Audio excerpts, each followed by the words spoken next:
Okay, you've spoken a lot about a special game and a very emotional presentation. What is that game and what is that special?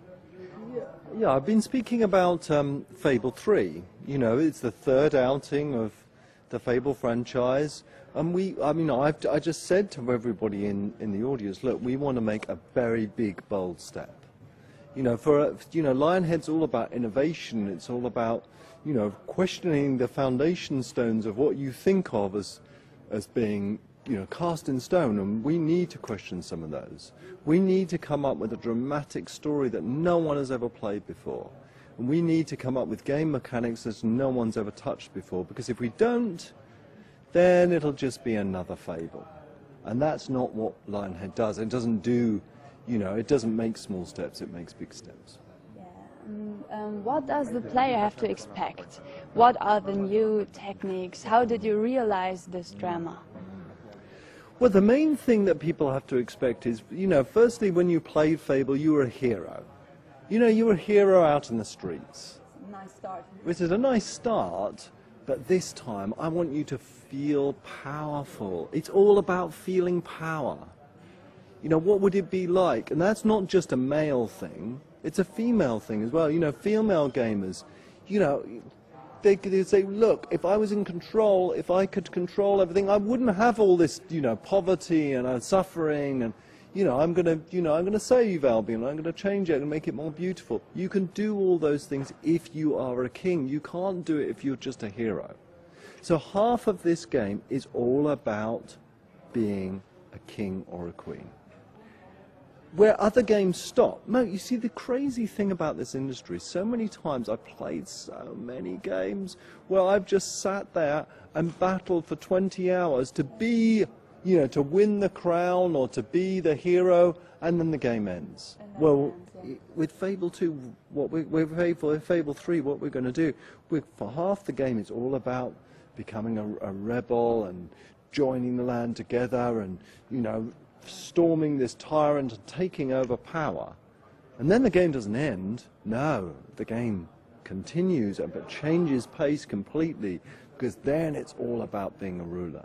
Then it's all about finding out that rule and power isn't just as simple as saying, I'm going to feed you, I'm going to, you know, save everybody. Yeah. There's other problems involved, and, you know, there's a saying that really inspires me. And it applies to a lot of people in the world today, and that saying is, power corrupts. Absolute power corrupts absolutely.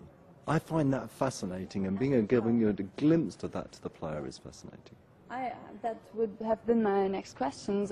What does the power of a father that decides about his family difference a king, and is...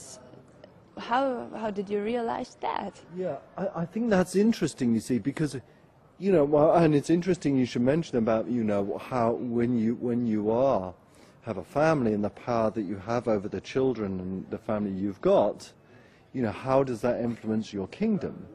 And your king, well, here's the interesting thing, you still have a family.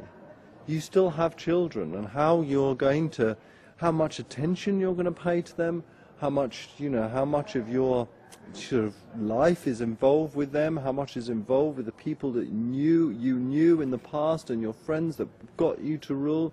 I think that's another choice, and it all becomes very interesting because, you know, for me, you know, every day is, you know, in my life there is a choice about, you know, family, and there's a choice about, you know, lots of things in the world.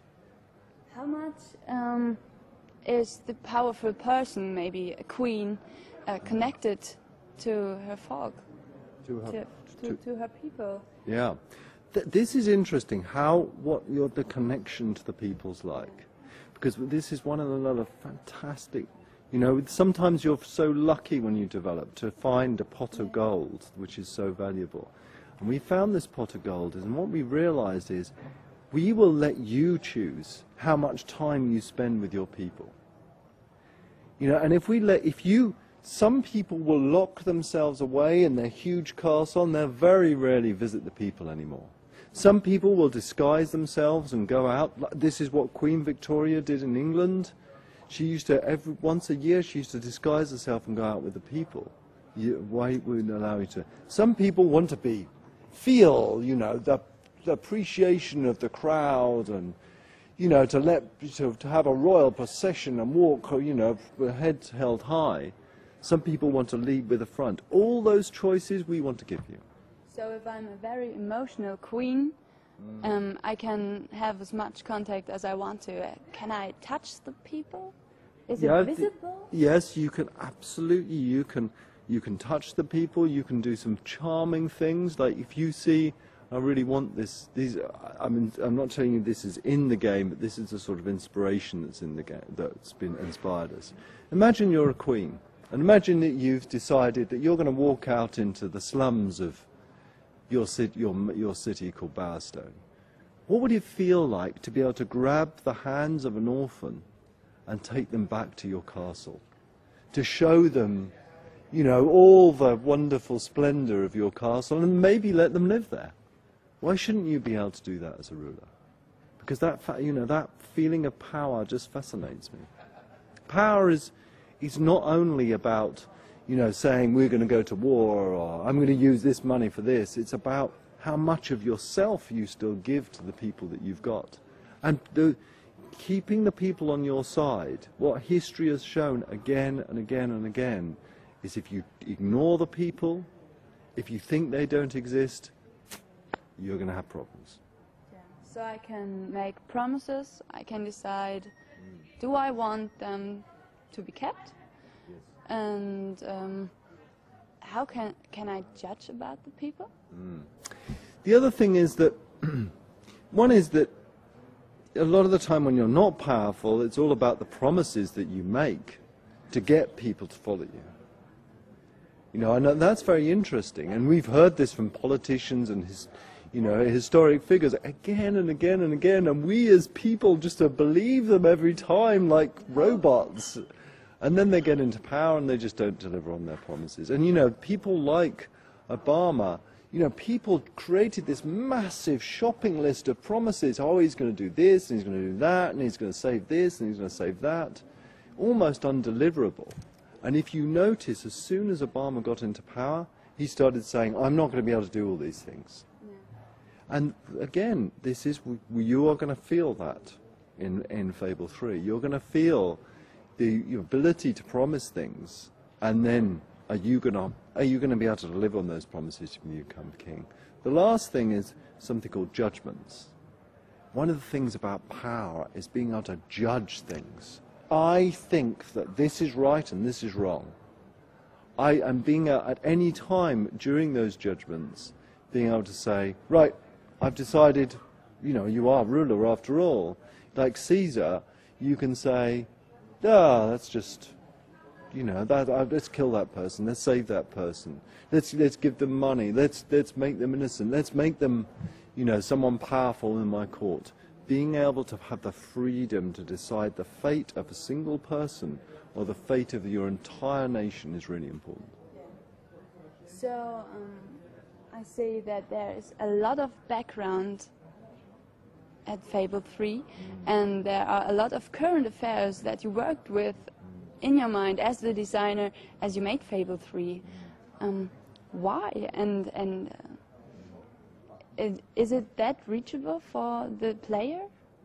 What do you mean by reachable? Can he imagine what kind of minds are standing behind Fable 3? I still don't quite understand the question. It's difficult to explain. What I want to say is the player only seeing Fable 3 as the game in the future, or is he still connecting the current affairs with what he is doing as the man with power? You know, I think the interesting thing is that if when you play a game or read a book or watch a film, it speaks to you about the world today, I think that's a fantastic thing. And I'd love people to play Fable 3 and say, you know what, you know, maybe I appreciate politicians a bit more, or maybe I don't appreciate them anymore. And you know, why is this any, you know, even this is in a fantasy world and it's in a place called Albion, it's still a system which kind of exists, and you know, the whole of our civilization is built upon what Fable is talking about. It's built upon leaders and people with vision, taking us as the people and the populace into places that we either want to go or don't want to go. And I want people in Fable 3 to feel that, and to feel that sense of power, and to feel that sense of relevance. That's a nice aim. So I thank you for the interview, and here we finish. Thanks. Good questions. Bye. Yeah. Thanks. Thank you. Well, I don't have